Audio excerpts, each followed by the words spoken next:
Good morning everyone. आज हम करने वाले हैं 5 नवंबर 2023 के इंडियन एक्सप्रेस न्यूज़पेपर का analysis. And the first article जो हम लोगों के लिए इम्पोर्टेंट है that is 157 killed as quake hits Nepal toll likely to rise. यानी कि 157 लोगों की मौत हो चुकी है क्योंकि नेपाल के अंदर आया है अर्थक्वेक, जिसको हिंदी में बोला जाता है भूकंप।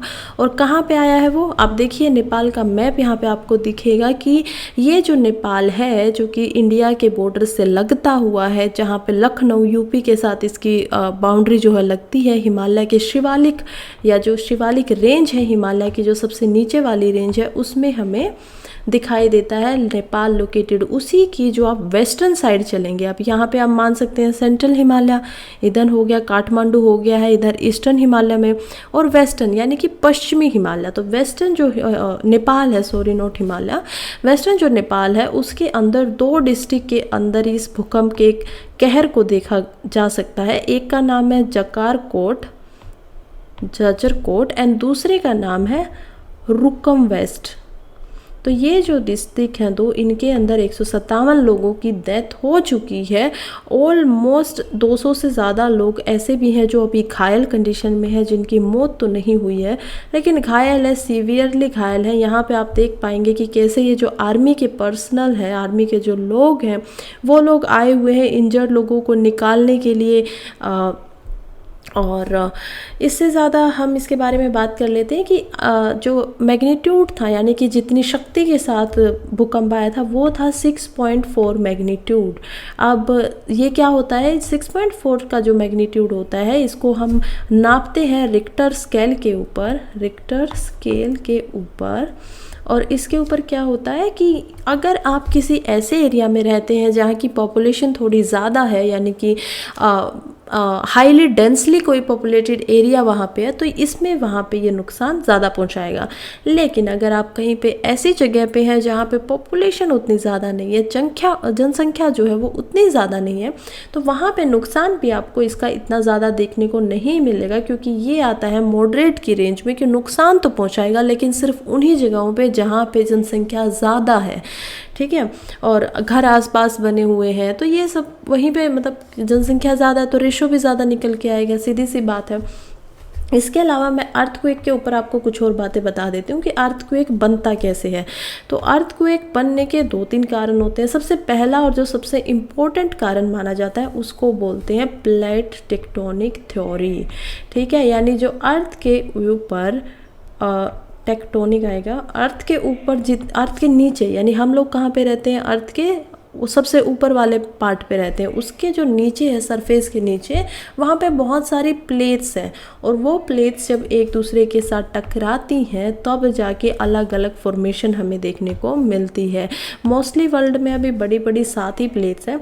जब कोई 2 प्लेट्स, अर्थ आप ऐसे लगा लीजिए, पहले अर्थ हो गया, अब अर्थ के ऊपर अगर प्लेट्स बनाना है, कोई प्लेट्स यहाँ पे है, इंडियन ऑस्ट्रेलियन प्लेट है, फिर ये एक प्लेट यहाँ पे है, फिर यहाँ पे ओशन आ जाता है तो ओशनिक प्लेट है, और लैंड के साथ मिलती हुई प्लेट है, लैंड टू लैंड लैंडफॉर्म की प्लेट्स है। तो ऐसे बहुत सारी प्लेट्स के अंदर जो अर्थ है वो डिवाइडेड है, माइनर मेजर प्लेट्स, ठीक है। और ये जो प्लेट्स हैं जब ये एक दूसरे के साथ टकराती हैं तो जो हैवी प्लेट्स होती है वो प्लेट इसके नीचे चली जाती है लाइट के। आपको अगर ये एक्सपेरिमेंट करना हो तो मैं आप लोग अपनी एक बुक ले सकते हैं। उस बुक का जो सबसे पहला जो कवर होता है वो थोड़ा हैवी होता है, लेकिन जब आपका पेज देखेंगे आप तो उससे लाइट होगा। आप दोनों पेज को और कवर को एक दूसरे के साथ सामने सामने लाके ऐसे टक्कर कराइएगा, आप देखेंगे कि ऑटोमेटिकली जो लाइटर चीज़ होगी यानी कि जो पेज होगा, पेपर होगा, वो आपके कवर के ऊपर चला जाएगा। कुछ ऐसा ही फिनोमिना यहाँ पे भी काम करता है कि जो लाइटर प्लेट होती है वो ऊपर आ जाती है और जो ये आपकी हैवी प्लेट होती है नीचे जाने लगती है रिस्ट्रिक्शन से। लेकिन जब ये इनमें से कोई भी हैवी नहीं होती है, कोई भी लाइटर नहीं होती है, तब क्या होता है कि ये ऊपर की तरफ उठना शुरू हो जाता है, ठीक है। ऐसे जो भी ज़मीन इनकी होती है टकराने से ऐसा ही होगा, सिंपल सी बात है। तो ऐसे ही कुछ फॉर्मेशन हुई थी हमारे हिमालय की। हमारे जो हिमालय बने हुए वो 2 प्लेट जब एक दूसरे के साथ टकराई, पहली जो प्लेट है ऊपर वो कौन सी प्लेट है, यूरेशियन प्लेट, और नीचे कौन सी प्लेट है, नीचे हमारी प्लेट है इंडियन प्लेट, इंडियन प्लेट। तो जब ये प्लेट आपस में टकराती हैं, क्योंकि यूरेशियन प्लेट तो जहाँ थी वहीं है, लेकिन इंडिया कभी साउथ अफ्रीका का यानी कि अफ्रीका का जो कॉन्टिनेंट है उसका एक भाग होता था। इंडिया जो वहाँ से टूटा, थोड़ा थोड़ा बढ़ते हुए टाइम के साथ सीधा होने लगा। पहले इसकी पोजीशन आप देख पाएंगे ऐसी थी, फिर ये थोड़ा सा चेंज हुआ, फिर ये पूरा का पूरा सीधा हुआ, और आज भी जो इंडिया है वो थोड़ा बहुत ग्रो करता रहता है ऊपर 1-2 सेंटीमीटर, पर बहुत कम जाता है तो हमें पता नहीं चलता है। और इसी कारण से आज भी हिमालय जो है उसकी हाइट बढ़ रही है। आज भी वो 1 सेंटीमीटर से 5 सेंटीमीटर हर साल एवरेज में बढ़ता है। ऊपर यूरेशियन प्लेट थी, जब ये दोनों प्लेट एक दूसरे के साथ जाके टकराई नीचे से, इंडिया का लैंडफॉर्म इमेजिन मत करिए, पर जो इंडिया के नीचे से जो प्लेट है वो जब एक दूसरे के साथ टकराती हैं तो यहाँ पे जन्म लेता है हिमालय, जो आज भी बढ़ रहा है।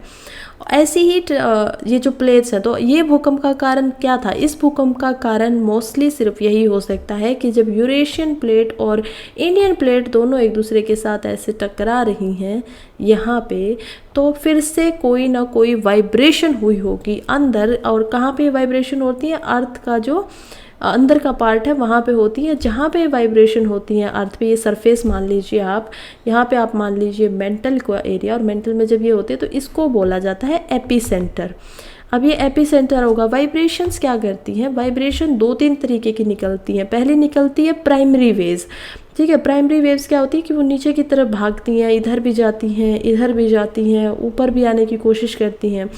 दूसरी वाइब्रेशन इसमें होती है सेकेंडरी वेव्स। मैं कलर चेंज कर लेती हूँ। सेकेंडरी वेव्स क्या होती हैं कि ऐसी वेव्स जो लिक्विड को क्रॉस नहीं कर सकती हैं। मतलब प्राइमरी वेव्स तो क्या करेंगे कि वो तो बिल्कुल कोर तक नीचे अर्थ के अंदर जाती रहेंगी, लेकिन सेकेंडरी वेव्स क्या होती है कि सॉलिड जहाँ तक है अर्थ के नीचे वहाँ तक जाएंगी, तो ये सेकेंडरी वेव्स हैं।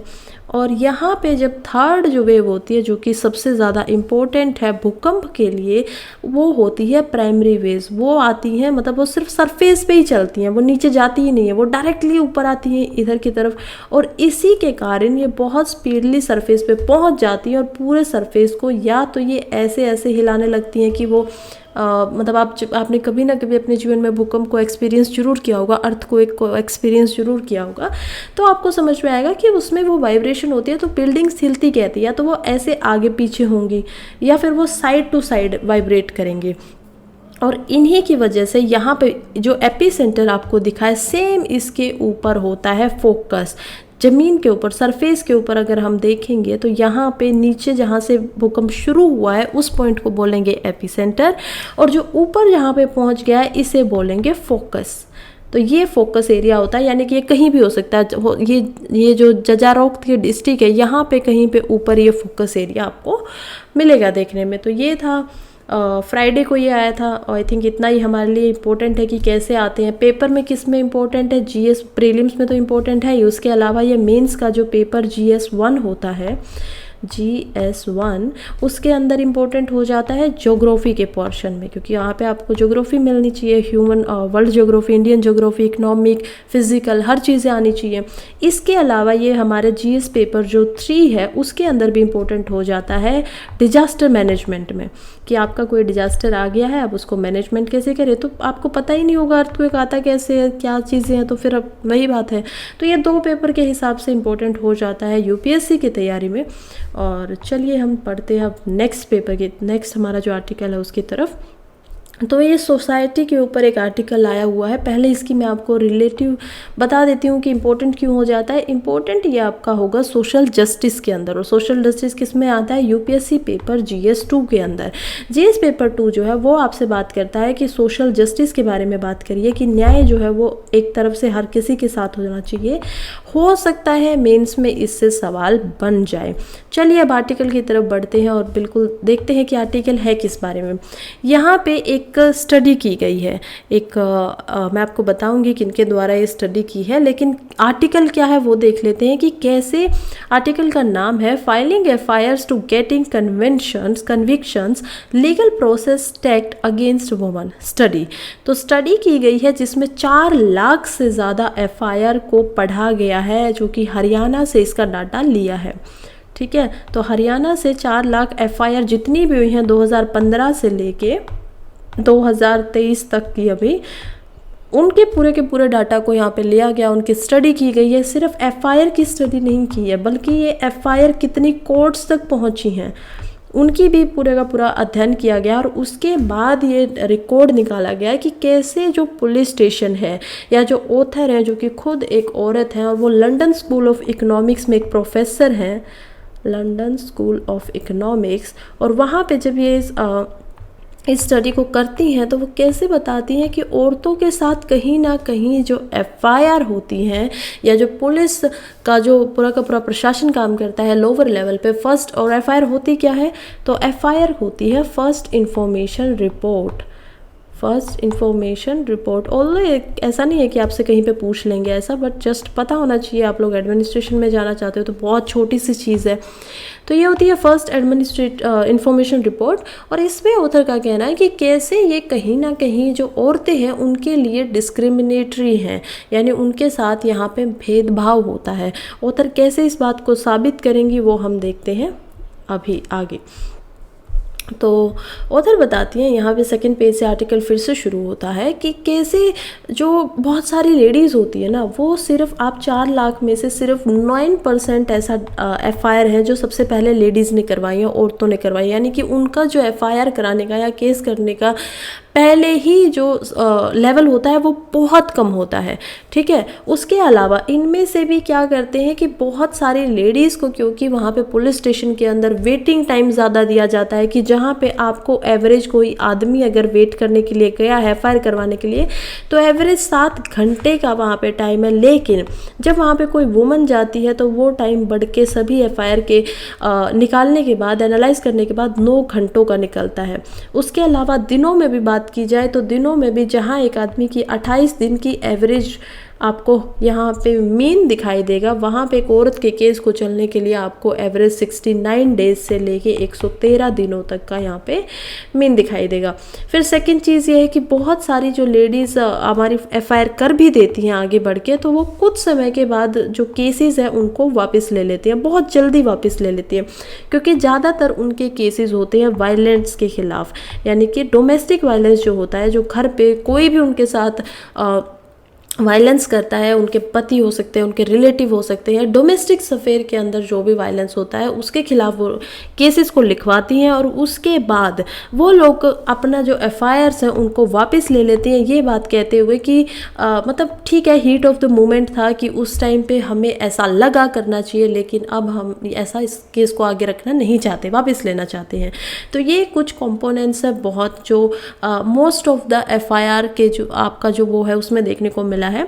सेकेंडली, अगर वो एफआईआर को ले लेती हैं तो इसका मतलब कोर्ट्स तक उनकी एफआईआर नहीं पहुंचेंगी, कोर्ट तक उनका केस नहीं पहुंचेगा। तो यही रिकॉर्ड दिखाता है इन 4 लाख एफआईआर की स्टडी करने के बाद कि हाँ बिल्कुल ऐसा ही, जब कोर्ट के डाटा के साथ इनको मिलाया जाता है तो ओनली 2 से 3% ही ऐसी एफआईआर है जो कोर्ट तक पहुंच पाती हैं। कोर्ट तक पहुंचने के बाद भी जो फाइनल आउटकम्स होते हैं, यानी जब उनका कन्विक्शन रेट आता है तो वो भी बहुत कम निकल के आता है कि उनके जिनके ऊपर ये इल्ज़ाम लगाया गया था कि वो इल्ज़ाम भी प्रूफ ठीक हो, जिस इंसान को सज़ा मतलब गिल्टी बनाया गया था, कि जिसके ऊपर आरोप था उसको सज़ा मिले। और कारण यहाँ पे सुप्रीम कोर्ट ये भी बताता है कि ये जो चीज़ें बनाई गई है ना, जैसे prevention of domestic violence act बनाया गया है, तो ये चीज़ें बनाई गई हैं आपकी रक्षा के लिए, लेकिन कुछ जो औरतें होती हैं, कुछ जो लेडीज़ होती हैं, वो इसका गलत इस्तेमाल करती हैं और वो झूठा केस इसके ऊपर लगवा देती है। बहुत मिनिमल होता है ये। वैसे ही आप देखेंगे कि कितना कम, सिर्फ 4 लाख एफआईआर्स में से सिर्फ 9% किसी औरतों ने एफआईआर करवाई है आज तक, इतना बड़ा डाटा। और उसमें से भी अगर आप चलेंगे तो भी आपको ये समझ में आएगा कि उसमें से भी कुछ जो एफआईआर्स होती हैं वो फ्रॉड होती हैं, गलत होती हैं। इसी वजह से सुप्रीम कोर्ट ने 2017 में एक हियरिंग दी थी जिसमें उन्होंने बोला था कि अगर कोई भी इस एक्ट के अंदर ऐसे कोई एफआईआर करता है और वो अगर फेक निकल जाती है, गलत निकल जाती है, तो उनको अरेस्ट कर लिया जाएगा। हालांकि ये जो स्टेटमेंट थी उसको चेंज कर दिया गया 2018 के अंदर, सुप्रीम कोर्ट द्वारा ही उन्होंने बोला कि नहीं, ऐसा करना ठीक नहीं होगा, क्योंकि ये फिर जो जेन्युइन है उनको भी बाहर नहीं आने देंगी, तो ये अभी लागू नहीं होता है। इसके अलावा ऑथर बताते हैं कि कैजुअल जो कंप्लेंट्स होती है, अब ये तो बात रही क्या चीज़ें गलत हो रही थी वुमन की तरफ से। अब हम आते हैं कि डिस्क्रिमिनेशन का क्या पार्ट है, कि भेदभाव कैसे होता है। ये बोलते हैं कि कैजुअल जो होता है, आपने मतलब कोई भी आपने एफआईआर करवाई, किसी लेडीज़ ने हिम्मत की, आगे बढ़ी, एफआईआर करवाने के बाद भी जो जहाँ पे बहुत ज़्यादा पुलिस स्टेशन में मेल काउंटर पार्ट्स होते हैं, यानी कि पुलिस जो एडमिनिस्ट्रेशन होता है वो ज़्यादातर मेल होते हैं, आदमी होते हैं, और वो इतने ज़्यादा सेंसिटाइज नहीं होते, ना ही उनको इन चीज़ों में ज़्यादा वो दिखाई देता। अगर मान लीजिए किसी ने डोमेस्टिक वायलेंस किया है तो वो जो बहुत बड़े केस होते हैं ना, जैसे किसी ने हद ही कर दी है बिल्कुल, तो वो उन पर थोड़ा ध्यान देते हैं, लेकिन छोटे मोटे केसेस में वो बोलते हैं कि नहीं ठीक है अपना घर चला लीजिए, ऐसी बातें बोलते हैं। तो ऐसा करके वो खुद ही एफआईआर को ख़त्म करवा देते हैं, या खुद ही वो वहाँ पे एफआईआर लिखने से पहले ही वो चाहते हैं कि उनका डिस्प्यूट जो है वो रिजॉल्व हो जाए। अल्टरनेट डिस्प्यूट रिजोल्यूशन का वो यहाँ पे काम करते हैं, एडीआर की तरह वो यहाँ पे काम करते हैं। और ये कहीं ना कहीं डिस्क्रिमिनेटरी हो जाता है वुमन के खिलाफ, एक औरत के खिलाफ जो बाहर निकल के आई है, अपनी जो भी उसके साथ एडवर्सरीज हो रही हैं, जो भी उसके साथ गलत हो रहा है। इसी बात पे ध्यान देते हुए यहाँ पे ऑथर बोलती हैं कि इन सब चीज़ों का फ़ायदा है नहीं, आप कितना ही मतलब जो मेंटलिटी ही अगर आपकी उस चीज़ के प्रति सेंसिटाइज नहीं की जा रही है, तो आप कितने ही यहाँ पे और ज़्यादा पुलिस स्टेशन बना दीजिए, उन सारी चीज़ों से चेंज आएगा नहीं।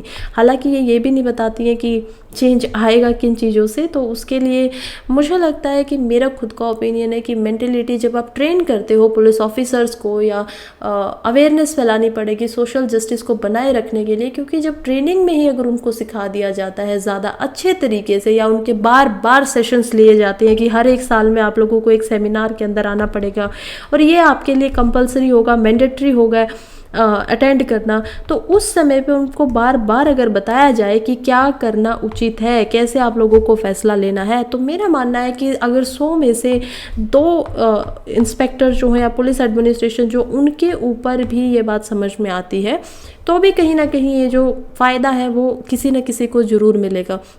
इससे अलावा उन लोगों को ये भी बता देना चाहिए कि अगर कोई पकड़ा जाता है, मतलब डरा भी देना चाहिए कि ऐसे ऐसे एक्ट हैं, ऐसे ऐसे कानून हैं, अगर ऐसा होता है तो आप लोगों की नौकरी जा सकती है सॉरी, अगर ऐसा आप लोगों ने किया तो ये आपको रिपोर्कशंस भरने पड़ेंगे।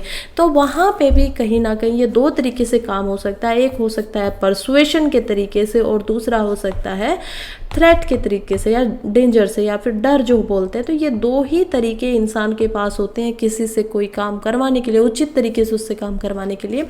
इससे अलग अवेयरनेस फैलाई जानी चाहिए छोटे लेवल पे, यानी वुमेन के लेवल पे भी उनको भी बताया जाना चाहिए कि देखिए ये गलत है, अगर आप इस चीज़ का फ़ायदा मतलब गलत तरीके से उठाएंगे, हालांकि आपके साथ ऐसा कुछ हुआ नहीं है, लेकिन आप जाके गलत रिपोर्टिंग करेंगे तो आपके ऊपर भी आपकी वैसे तो बदनामी होगी, लेकिन कुछ न कुछ और इनिशिएटिव किए जा सकते हैं। तो वो लोग आप और सोचिए और अपने पॉइंट्स बनाइए इसके अंदर। नेक्स्ट हम चलते हैं, I can not change my caste. Again ये आर्टिकल हमारे लिए हो जाता है 2 तरीके से इम्पोर्टेंट। पहला हो जाता है ये सोशल जस्टिस में, क्योंकि कास्ट के ऊपर है, ओबीसी रिजर्वेशन के ऊपर बात कर रही है, तो ऑफ कोर्स सोशल जो है, सोसाइटी जो है, उसके लिए इम्पोर्टेंट हो जाता है। तो जीएस पेपर 2 के लिए इम्पोर्टेंट है मेंस में। और नेक्स्ट हमारा ये अगेन जीएस पेपर 2 के अंदर ही गवर्नेंस के लिए भी हो सकता है कि ऐसा होना चाहिए, रिफॉर्म होने चाहिए, क्या ठीक है क्या ठीक नहीं है, आपको कैसा लगता है, तो उन चीज़ों के ऊपर ये जो आर्टिकल है इनको लिखने वाले हैं पी चिदम्बरम जी, और ये अभी भी राज्यसभा के एक मेंबर हैं।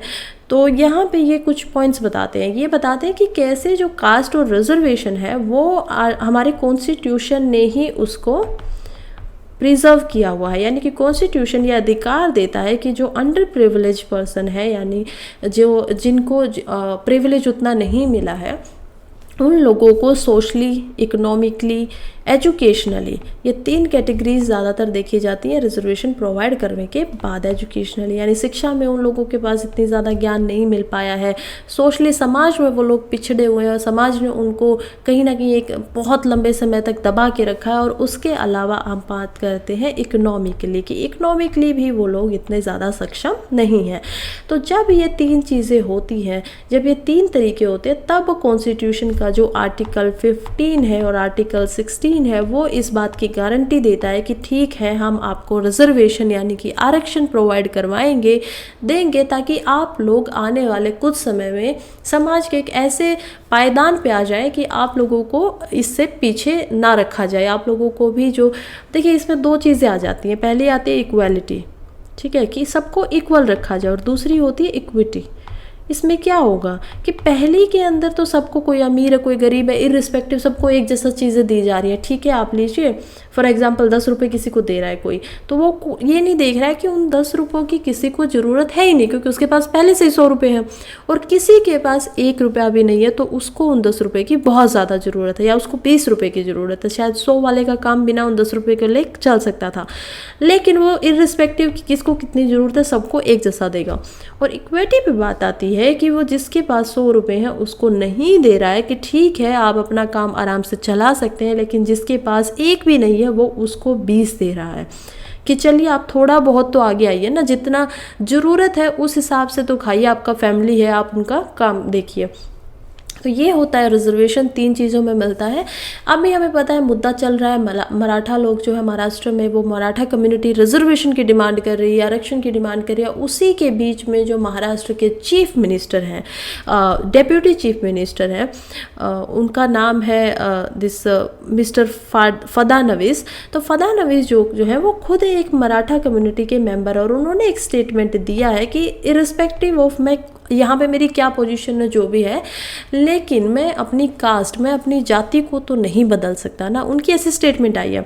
और उसी स्टेटमेंट के ऊपर यहाँ पे पी चिदम्बरम जी बताते हैं कि कैसे ये बात बिल्कुल ठीक है कि कोई भी अपनी जाति को कैसे बदल सकता है। इंडिया का जो सोशल स्ट्रक्चर है, इंडिया का जो सोशल फैब्रिक है, वो वैदिक काल से, यानी कि आज से ऑलमोस्ट मैं आप लोगों की बात करूँ तो 3000 साल से जो कास्ट सिस्टम है वो इंडिया के अंदर चल रहा है, ठीक है। और इसके कुछ रीज़न बताते हैं पी चिदम्बरम जी। वो बताते हैं कि कैसे आप लोगों ने कभी ध्यान दिया होगा कि पॉलिटिक्स में कास्ट का जो मैटर है वो कैसे कैसे कुछ जो पॉलिटिशियन होते हैं वो सिर्फ कास्ट रिलेटेड ही बन जाते हैं।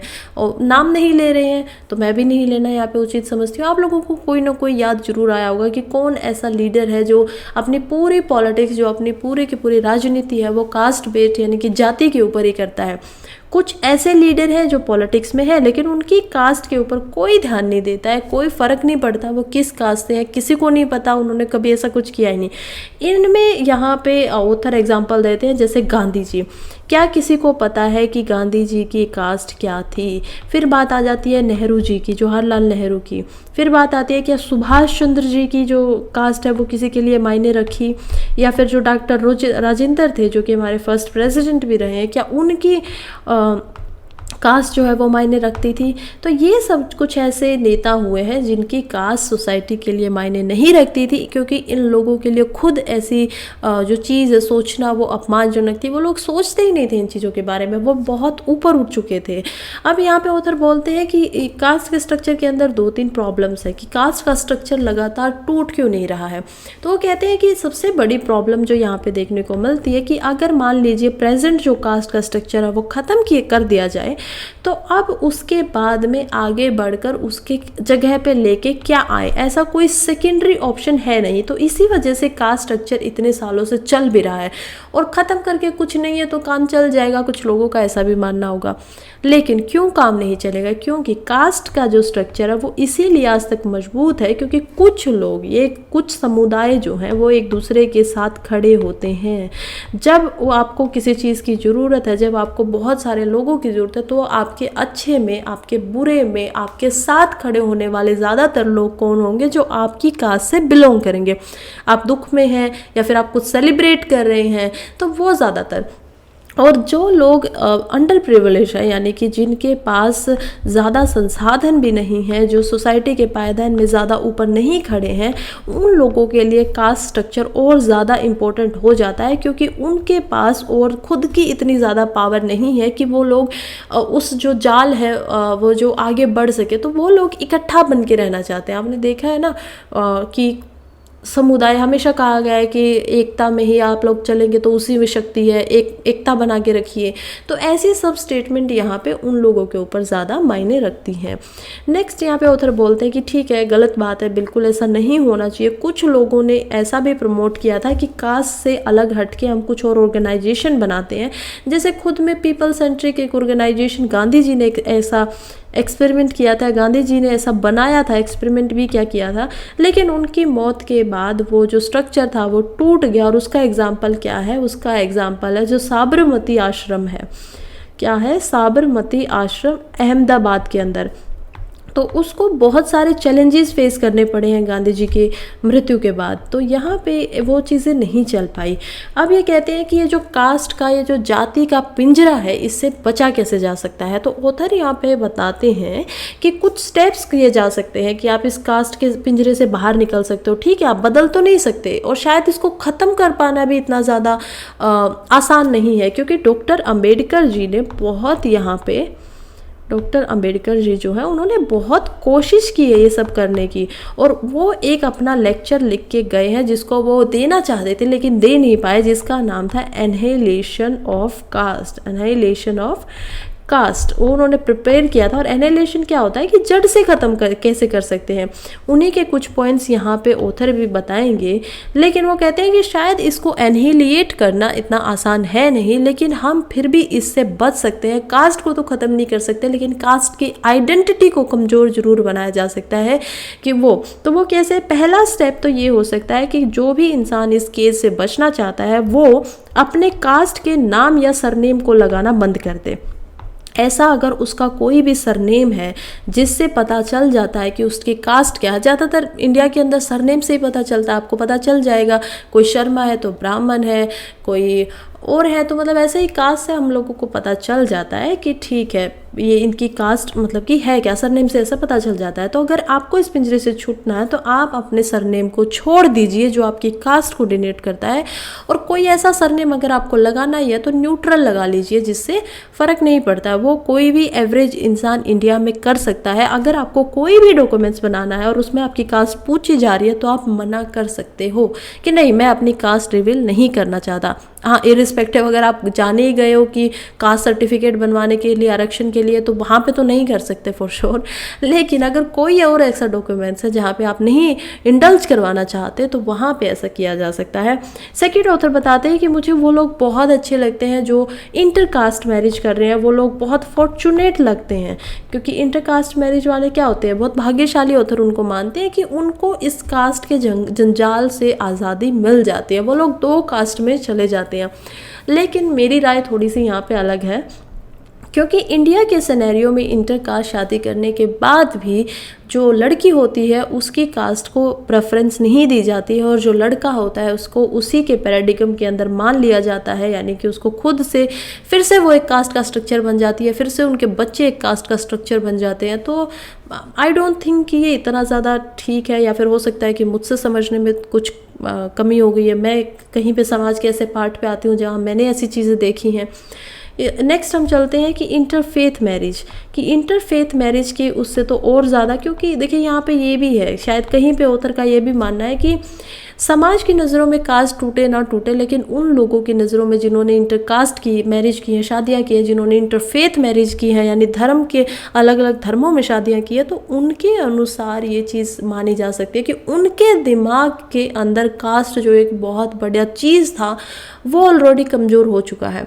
जब उनके बच्चे आएंगे तो उनके दिमाग में ये ऑलरेडी कम हो जाएगा, यानी एक्सट्रीमिज़म नहीं दिखेगा, आपको अतिवाद नहीं दिखेगा कि किसी चीज़ की अति हो रही है कि मैं अपनी जाति के लिए मर मिटने को तैयार हूँ, वो चीज़ें आपको नहीं दिखेंगी उनके बच्चे। और फिर नेक्स्ट जनरेशन धीरे धीरे धीरे धीरे शायद वो और टूटता चला जाए। लेकिन इतिहास में अलग अलग एग्जाम्पल भी हैं। अशोक जो खुद एक सेक्युलर किंग माने गए थे, और उसके बाद हम देखते हैं अकबर को जो खुद एक अगेन बहुत सेक्युलर किंग थे, लेकिन उसी के जो पोते होते हैं आगे जाके औरंगजेब जो कि एक ऑर्थोडॉक्स बन जाते हैं, मौलाना के हिसाब में आके वो उस चीज़ को ख़त्म कर देते हैं। तो ऐसा भी नहीं है कि इसके 100 में से 100% रिजल्ट जो हम सोच रहे हैं वही आएंगे या चाहते हैं वही आएंगे, लेकिन पॉसिबिलिटी कुछ चीज़ों की है कि आप अगर ऐसा करते हैं तो ऑथर को वो लोग भी बहुत अच्छे लगते हैं जो लोग खुद सेम कास्ट से हैं लेकिन अपने बच्चों को वो लोग इंटर कास्ट या फिर जो इंटरफेथ है उन मैरिजेस को करने से नहीं रोक रहे हैं, तो वो भी ऑथर को बहुत अच्छे लगते हैं यहाँ पे इस पॉइंट पे आके। और यही कुछ पॉइंट्स हैं वो ऑथर बताते हैं कि कैसे कास्ट का जो स्ट्रक्चर है उसको कमज़ोर किया जा सकता है इन सब पॉइंट्स के हिसाब से। इससे अलग मैं कुछ और अपनी तरफ से बता देना चाहती हूँ। अगर आप लोग यहाँ पे ऑथर की बात से संतुष्ट नहीं हैं तो चलिए कुछ और फैक्ट देख लेते हैं। हम बायोलॉजी में चले जाते हैं, इंसान के स्ट्रक्चर पे चले जाते हैं। अगर मैं आप लोगों को बताऊं कि इंसान की जो बायोलॉजी है, हमारे शरीर के अंदर बहुत सारे जीन्स होते हैं, जेनेटिकली हम लोग आते हैं, राइट। हमारा डीएनए होता है। डीएनए तो ऑलमोस्ट सभी को पता ही होगा कि डीएनए वो चीज़ है जिसके बार बार हम जिससे बन रहे हैं। बहुत सारे प्लांट्स के अंदर आरएनए होता है और डीएनए का स्ट्रक्चर कैसे होता है, समथिंग लाइक दिस। ये डबल हेलिक्स होता है और इस डीएनए के अंदर आपको अलग अलग जीन्स दिखाई देते हैं, ठीक है। ये जो मैं आपको अलग अलग कलर से बना रही हूँ ये जीन्स के अलग अलग पार्ट हैं क्योंकि ये पेयर होता है और एक पेयर से एक जीन निकल के आता है। ये पेयर यहाँ पे है और ये अलग अलग कलर्स में दिखा रही हूँ क्योंकि हर इंसान जो है बॉडी के अंदर आपको ऑलमोस्ट 30,000 से ज़्यादा जीन्स जो हैं वो दिखाई देंगे।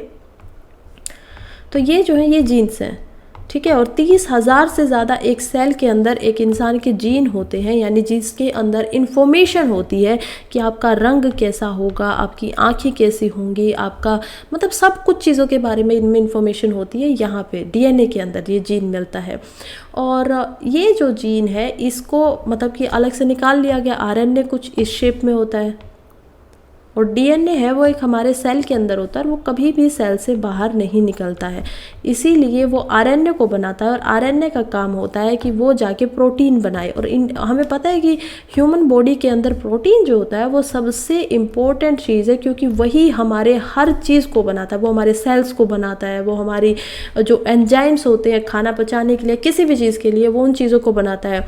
तो this one is DNA and this is RNA. तो ये जो दोनों चीज़ें होती है तो ह्यूमन बॉडी के कुछ एक मतलब प्रोजेक्ट बनाया गया जिसका 1990 से लेके 2013 तक ये प्रोजेक्ट चला था। इसको बनाया था यूएसए ने और इसका नाम था ह्यूमन जीनोम प्रोजेक्ट, यानी कि ह्यूमन के जो ये जीन्स हैं हमें इनकी स्टडी करनी है। और इस प्रोजेक्ट में 4 लाख से ज़्यादा लोगों के सैंपल लिए गए पूरे वर्ल्ड से। हर इंसान, हर कंट्री, हर रेस, वो किस जात मतलब जाति तो नहीं बोल सकते लेकिन समुदाय, जैसे कोई इंडियन है, कोई अफ्रीकन है, कोई कहीं से है।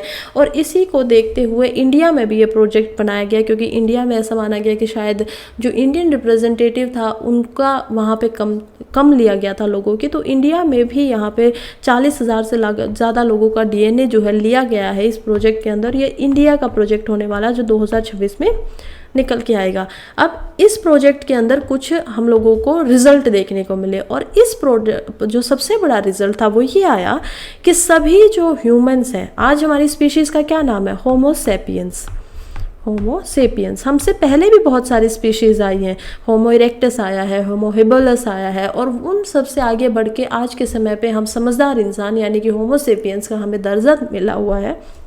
और हमें पता चलता है कि 99.9% हर इंसान, हर होमोसेपियन, इर्रिस्पेक्टिव वो ऑस्ट्रेलिया से है, इंडिया से है, इंडिया की ब्राह्मण यानी कि शौन जाति से बिलोंग करता है या जाट जाति से बिलोंग करता है या नीचे किसी दलित जाति से बिलोंग करता है या यूरोप से है या कहीं से भी है, हर एक इंसान का डीएनए 99.9% एक दूसरे इंसान के साथ मिलता है।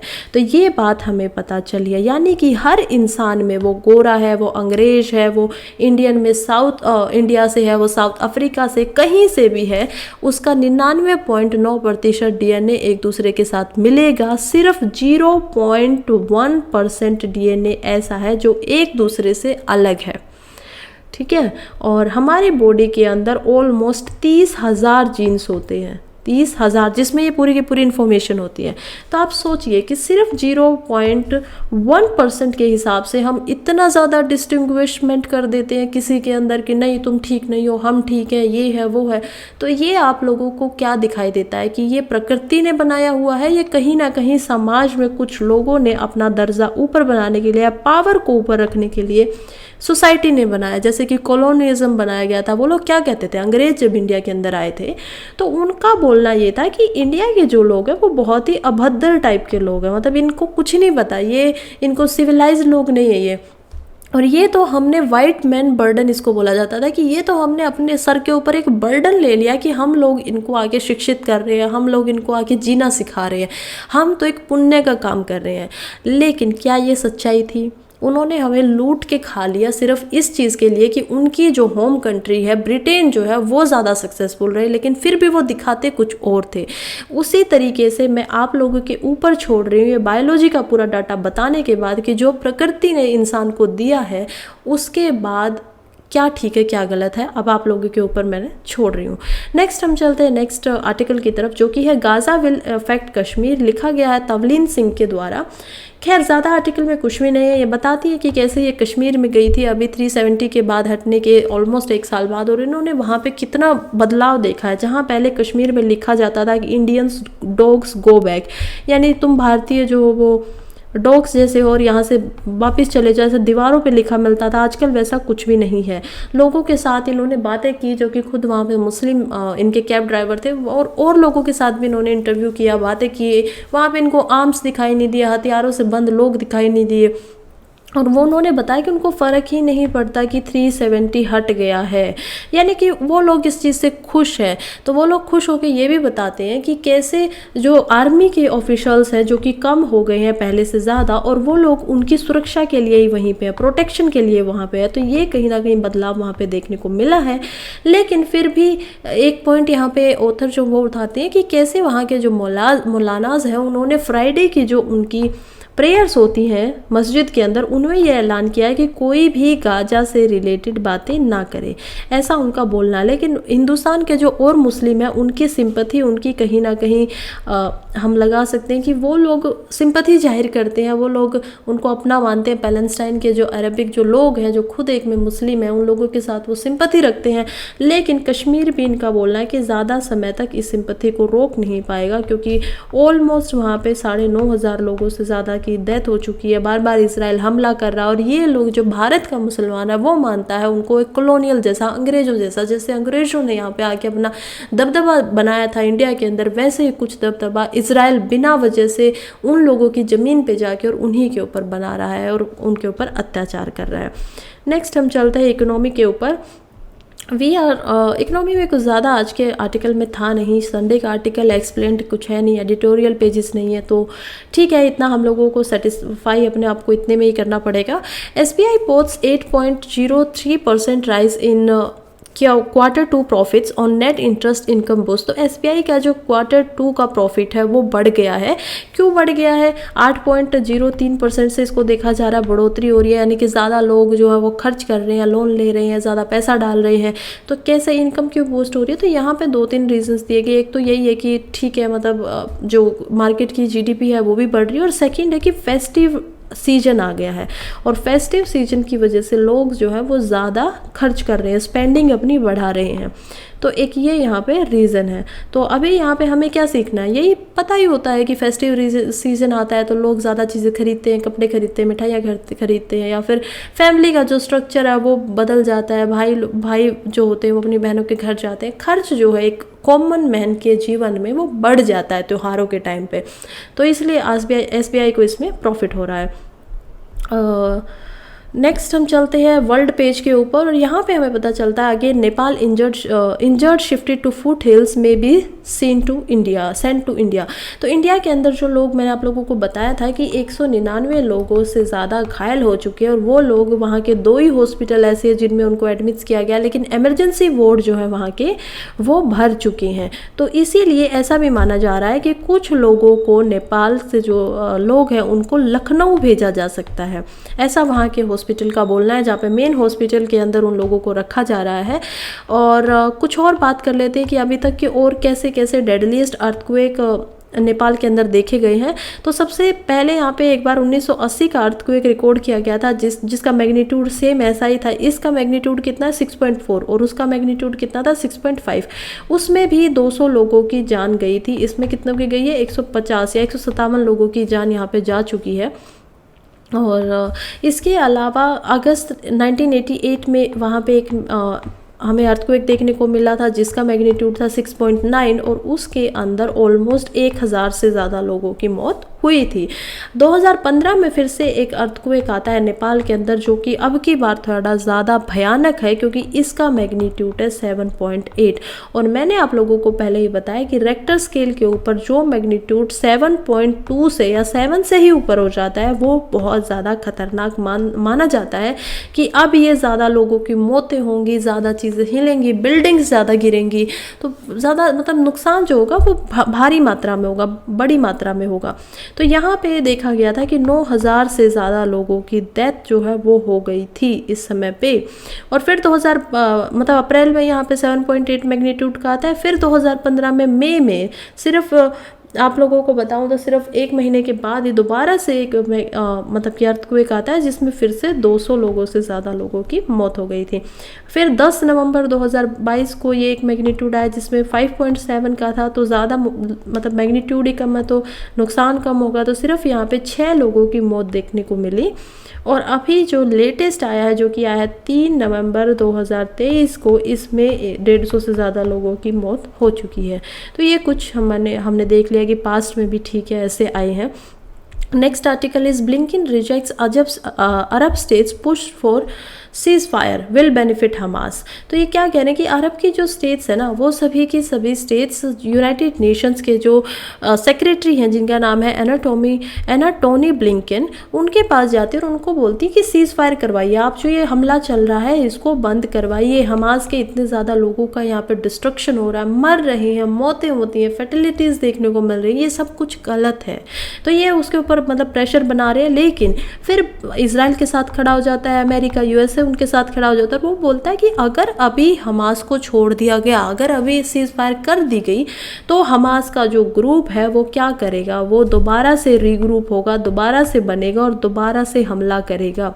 तो इसराइल ने अभी क्या एक तरह से कसम खाई हुई है कि वो हमास के जितने भी लोग हैं, मिलिटेंट हैं, उनको छोड़ेंगे नहीं, उनको बिल्कुल ख़त्म कर देंगे। लेकिन फिर सवाल उठता है कि आप लोग पहचानोगे कैसे, इतनी ज़्यादा पॉपुलेशन है, अभी वहाँ पे 20 लाख से ज़्यादा लोग रहते हैं, तो उनमें से ये कैसे पता चलेगा कि ये हमास का इंसान है और ये कॉमन सिविलियन पर्सन है।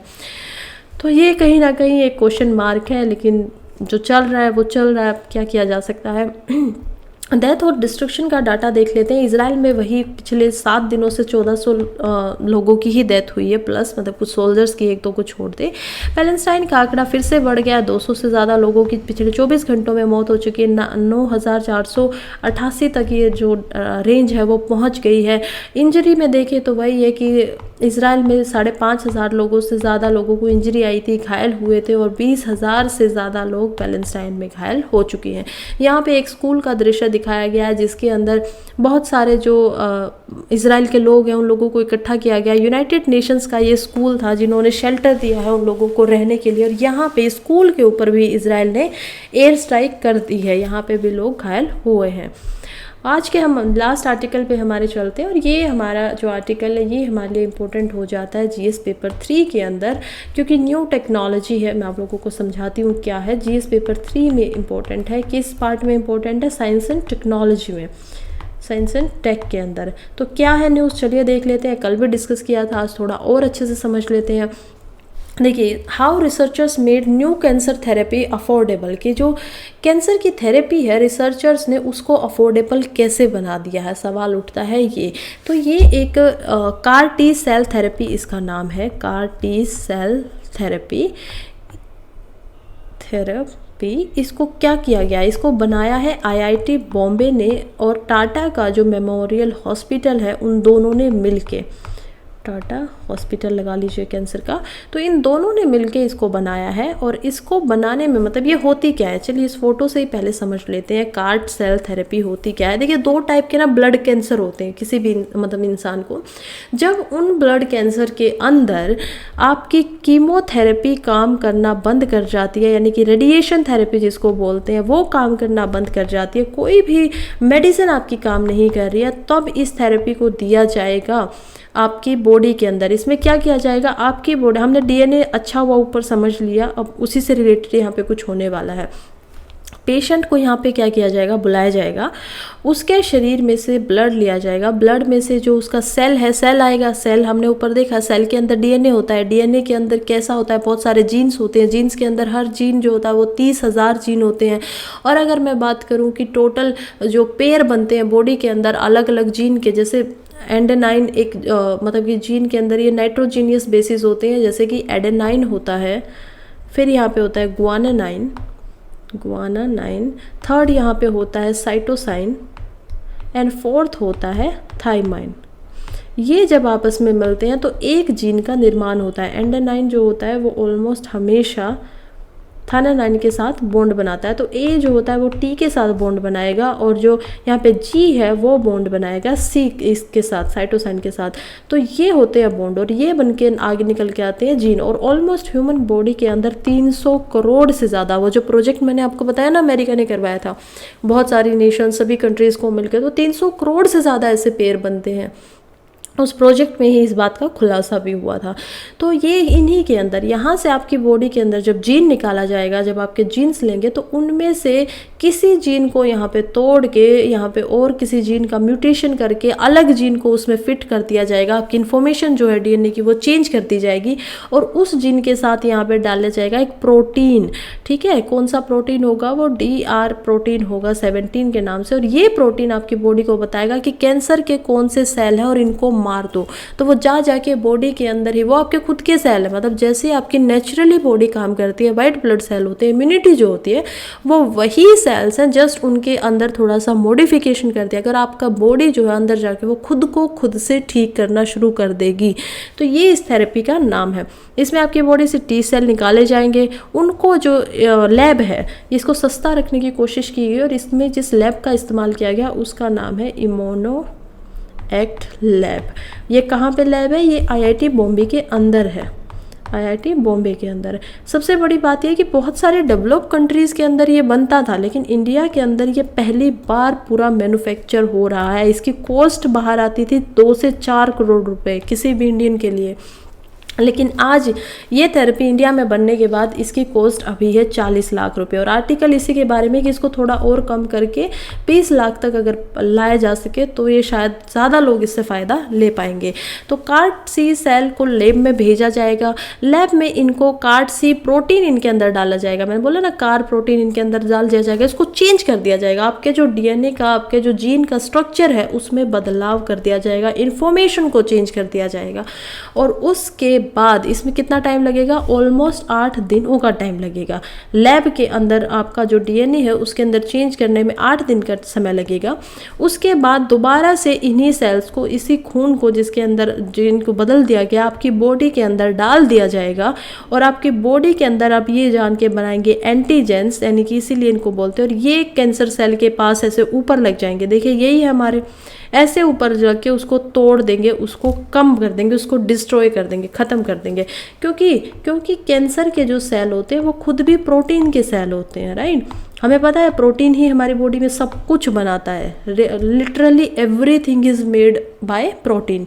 और प्रोटीन को कौन इन्फॉर्मेशन देता है, कौन बनाता है, तो प्रोटीन भी जो है वो बनाया जाता है ER द्वारा, और राइबोसोम जो होते हैं, राइबोसोम, और वहाँ तक उनको बनाने का काम देता है RNA। और RNA को ये काम कौन देता है, DNA। तो DNA RNA को बोलेगा चलो ER को जाके बताओ कि ऐसा प्रोटीन बना दे, और ठीक है। और ये जो हमारे बॉडी के अंदर खुद से ही जो सेल होते हैं जिनका काम होता है वायरसेस को मारना, उनको कभी कभी सुसाइड सेल भी बोला जाता है, क्योंकि ये सेल जब उन वायरस के ऊपर या इन सेल्स के ऊपर जाके बैठते हैं तो इनके अंदर ऐसे एंटीजेंस होते हैं कि ये खुद में उनको फाड़ देते हैं, मतलब कि उसके अंदर जाएंगे और उसको तोड़ देंगे बिल्कुल बीच से, ये अलग अलग हो जाएगा। लेकिन इसी के साथ इन सेल्स के खुद भी डेथ हो जाती है। तो फ़र्क देखते हैं कि कीमोथेरेपी में और इस थेरेपी में फ़र्क क्या। फ़र्क ये है कि कीमोथेरेपी आप लोगों को बहुत बार करवानी पड़ती है, रेडिएशन के ऊपर जाना पड़ता है, आपके मतलब कितना ज़्यादा आपको रेडिएशन लगेगा कि आपके हेयर, आपका सब कुछ ख़त्म हो जाता है। कैंसर के पेशेंट्स को आपने देखा होगा। लेकिन यहाँ पे आपको मल्टीपल थेरेपी नहीं करवानी पड़ेगी। इसमें आपको क्या करना पड़ेगा, इसमें आपको एक ही बार इस ब्लड को लेना पड़ेगा।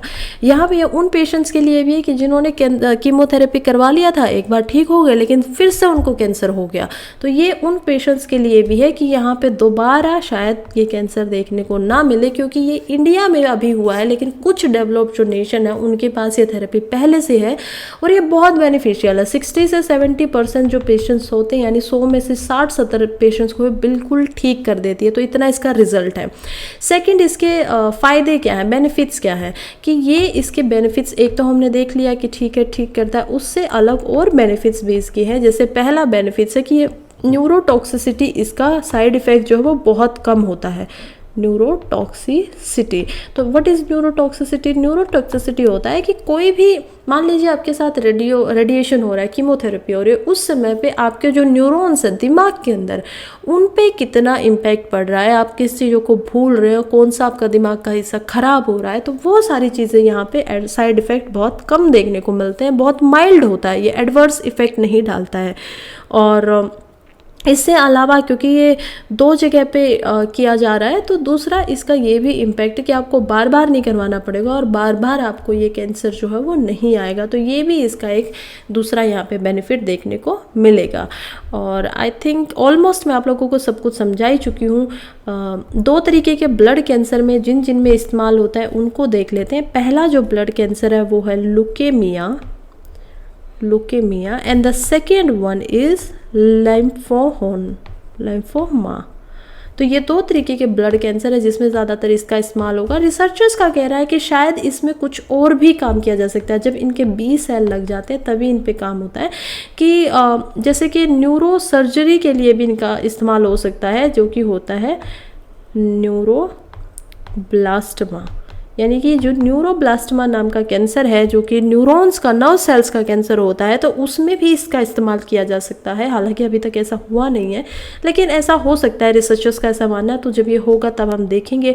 अभी बात बस यही है कि इसका जो पेमेंट है, इसका जो खर्च है, इसको अभी ही मतलब कि हमारे इंडिया की जो गवर्नमेंट है उन्होंने इसको वेरीफाई कर दिया कि ठीक है आप इसको चला सकते हैं। 2-3 दिन पहले ये हुआ, तो इसके खर्च को अभी कम करने की बात हो रही है कि कम से कम ये 20 लाख एक पेशेंट के ऊपर आ सके। तो यही जेनेटिकली मॉडिफाइड जो होगा, इसका म्यूटेशन कर दिया जाएगा। कभी भी अगर आप किसी डीएनए को चेंज करते हो तो उसको बोला जाता है म्यूटेशन करना।